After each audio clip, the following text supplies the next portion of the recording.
Bonjour à tous, bienvenue dans cet épisode de Z-Extra Investissement à la carte.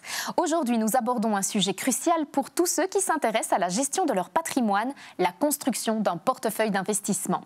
Construire un portefeuille équilibré qui puisse résister aux aléas économiques tout en permettant d'atteindre ses objectifs financiers, c'est tout un art. Nous allons voir ensemble les étapes clés, les choix stratégiques et les conseils d'ING pour bâtir un portefeuille solide.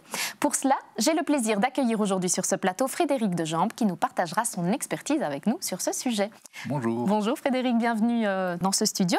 Alors rappelez-nous, quels sont les éléments constitutifs et qu'est-ce qui est important quand on construit un portefeuille? Oui, question importante et je pense que ça commence par un petit exercice d'introspection. Il faut se poser, je pense, deux questions essentielles. La première, c'est définir quel est son horizon de temps et la seconde, c'est quelle est au fond mon aversion au risque. C'est quelque chose de très personnel, ça dépend de son âge, ça dépend de son patrimoine, de ses objectifs en fait. Et sur cette base-là, on va pouvoir définir un profil MiFID, c'est-à-dire on va pouvoir vous qualifier d'investisseur conservateur ou plutôt balancé ou actif. Et en fonction de ce profil MiFID, on va alors associer un portefeuille et idéalement ce portefeuille doit être bien équilibré, c'est-à-dire qu'il doit bénéficier des marchés haussiers, il doit monter avec les marchés, mais il doit pouvoir résister aussi aux tempêtes quand le marché est un peu moins favorable, disons. Et alors, à quoi est-ce qu'on va pouvoir reconnaître un portefeuille solide ? Bonne question, parce qu'en fait, il faut vraiment considérer l'investissement comme quelque chose, avec une notion de long terme, c'est-à-dire qu'on doit vraiment comparer des produits d'investissement, des solutions d'investissement sur un cycle économique complet, c'est-à-dire environ 7-8 ans.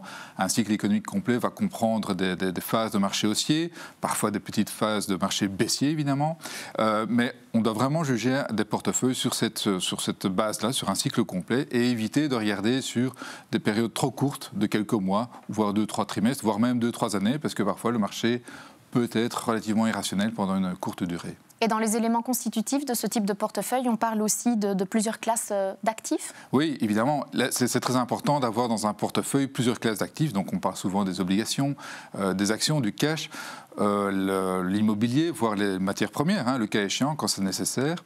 Et c'est vraiment cette attention sur ces classes d'actifs-là qu'on va porter notre attention en construisant prudemment le portefeuille, je dirais. Et pour cette raison-là, on a misé chez ING sur l'architecture ouverte, c'est-à-dire qu'on va vraiment sélectionner les meilleurs fonds, qu'ils soient actifs ou passifs d'ailleurs, qui sont disponibles sur le marché, gérés par les meilleurs asset managers disponibles sur le marché. Et partant de là, de cette sélection-là, on va pouvoir construire des portefeuilles, les adapter en fonction des conditions de marché, effectivement, vendre, acheter certains fonds pour les remplacer par d'autres, pour de nouveau être toujours en phase avec le marché. Et concrètement, chez ING, comment procédez-vous pour faire cette sélection ? Oui, alors la sélection est très importante, je dirais même que c'est crucial en fait, parce que si vous voulez, dans le monde de l'investissement, il y a énormément de fonds à disposition. Beaucoup n'ont pas vraiment d'intérêt pour nous, en tout cas, dans les constructions de portefeuille, et donc on doit vraiment définir cette sélection, on doit vraiment trouver les meilleurs fonds sur le marché. Pour cette raison-là, on a une équipe d'experts dont le métier est de faire cette sélection tout au long de l'année. Ils ont développé une méthodologie adéquate. Ils travaillent d'ailleurs avec des consultants extérieurs aussi, il y a tout à fait indépendants pour vérifier ou valider en tout cas les choix qu'ils font.